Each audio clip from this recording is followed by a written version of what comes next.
the whole community. Kasi, linis po tayo ng linis ng ating bahay, pero yung kapitbahay naman natin, tapon naman ang tapon ng basura sa katabi natin. Ganun pa rin. Hindi po natin masosolve yung pagdami ng pest. So, ang tinatawag po natin dito kailangan is mutual na cooperation ng community. What about for structural pests? How do you So, get rid of sa them? structural pest naman po, there are two methods of treating pest na structural. Unang-una yung chemical treatment, ibig sabihin, ipupuison po natin yung mga pest na nandito na sa ating pamamahay. We will be using spray, something like that, para po makontrol. Actually, we only control pag chemical treatment. That's why kung sino man po sa inyo yung may mga bahay na meron ng structural pest, they call it control treatment. Yes. Bakit po control? Kasi itong structural pest, hindi naman po natin madidetermine kung nasaan talaga lahat ng... Kaya pala yung buong bahay ang tinatarget. Yes. Yun na yung fumigation. Yes, fumigation, sprays.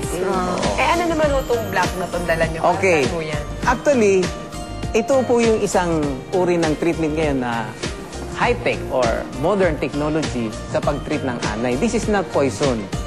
This is a baiting system. Ibig sabihin, halimbawa po, dito po yung wall natin, ano? May nakita tayong live termites dyan, kakabitan po natin itong station na ito. So, you could say, meron po siyang mga open slots. So, dyan po papasok yung termites para kainin po ito. Yun yung pain niya. Yun Ito yung po yung bait. Opo. So, itong bait na to, this is in powder form dahil this is made up of eucalyptus wood. Kanina pinag-usapan natin sa isang treatment is control treatment. But this one is colony elimination dahil ang target natin talaga na masugpo is yung queen.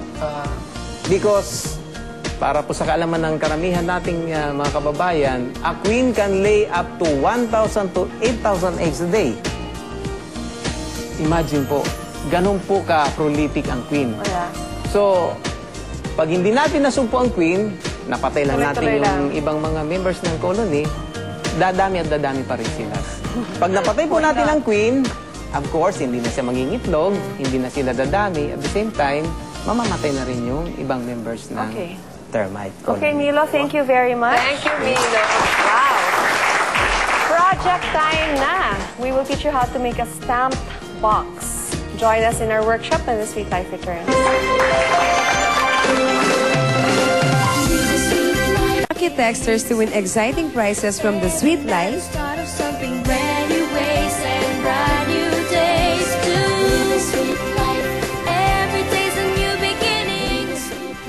Congratulations!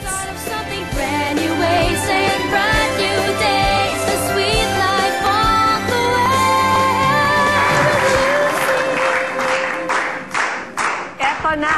Eto na. Project time. Ayan na. Gagawa tayo ng kahon. Tatakpan natin para hindi siya magmukhang ordinaryong kahon. So, pwede mo siyang gawin sa kahit anong kahon makita nyo na ayaw nyo yung itsura. Kunyari, ito yung kahon nyo. Gusto nyo i-decorate para maging maganda siya. Kuha kayo ng gift wrapping paper, glue na may tubig. Or decoupage. Yeah, decoupage lang. Yan yung mga naka-join-join. Ano ka ba, te? Huwag nyo nang gupitin, ganyan lang. Pinaghirapan pa natin tong kahon na to, te. Huwag na kayong gumawa ng sarili nyong kahon. Inintay ko pa to, te, ng 2 oras. Ano ka ba? O yan, pag natapos nyo ng punit-punitin, kuha kayo ng glue. Basta, te, mahal kita, ha? Ito yung may mga naka-join-join. Hug kita, te. Hug, hug, hug.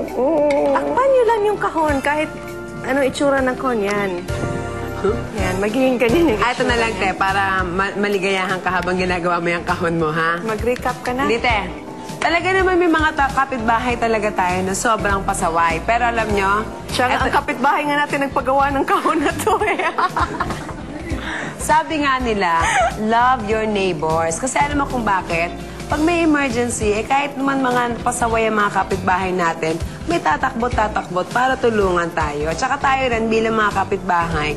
Kapag may sumisigaw sa kapitbahay niya ng, "Saklolo!" tumakbo na kayo, tulungan ninyo. Pero pag ibang sinisigaw, hayaan nyo na sila. What you think? Amalay ko kung ano sinisigaw. Tapos, of course, mahalin nyo ang inyong bahay, mahalin ninyo ang pamilya ninyo, at para magawa nyo ang lahat ng yan, unang-una, kinakailangan, mahalin nyo ang sarili nyo. Di ba, te? Ayan. So, Basta Christmas isipin na nyo ba, na di? lang na close up. Ayan, oh. Ganda. Maganda naman pala. Hindi na halata, nakahon lang siya dati. Pag natapos na siya, gagawin mo siya ng pattern. Ito na yung magiging itsura niya. Clap, Oje. Hanggang sa loob, pwede siyang lagyan ng design. Puro lang yan gift wrapping paper.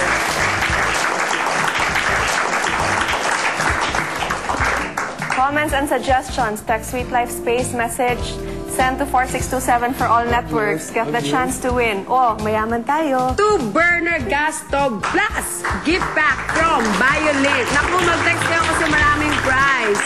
Thank you to Robles Heritage, Mr. Kit po, Mr. Tonyo Gomez, Rudy Project, Technically Cool Eyewear, Aquasoft Drinking Water, Cosmo Nail, Tomas Murator, Sabers Appliance Depot, Raymond Malapitan, hello! Sa North EDSA lang po yan.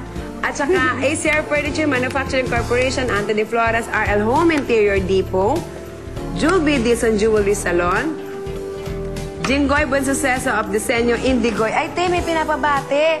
Saan? Si Jerome, di ba yung taga sa Tansa? Cavite. Sa yung papel, te. Oo nga. Oh, Josea or Seya Sarino ng Tansa, Cavite. Lagi siyang nanonood. Hello, Hello. hello, hello. Happy second birthday kay Bilog from your daddy Kulat. Si Bilog, siguro mataba si Bilog. Happy birthday. Fully booked sa Rendra Branch. Thank you so much. I would like to thank Barney Aguilar, Sir George Salombe, Mary Pauline for my hair and makeup, Ate Malup, Edwin Samot, Spa Tropic, Jing Moni sa Propaganda, Skin Doctors, Arnel Nugit of Klinika Pambata. Thank you. I would like to thank Art Deco, Camouflage Cream, Mistine White Spa Deodorant available at Watson's, Rudy Project, Technically Cool Eyewear, Dr. Vicky Bella for my skincare, Evita Peroni for my accessories, Aldo Shoes, Kashika for my outfit, Christian Emma Jerome Chang for my hair and makeup, and Joy and Jessie Bell, our stylists. Yes. Thank you for joining us tonight. Join us again. You know where to find us. Wala kayo ha. She is. Roma Dasen. And I'm Lucy Torres Gomez for The Sweet Life.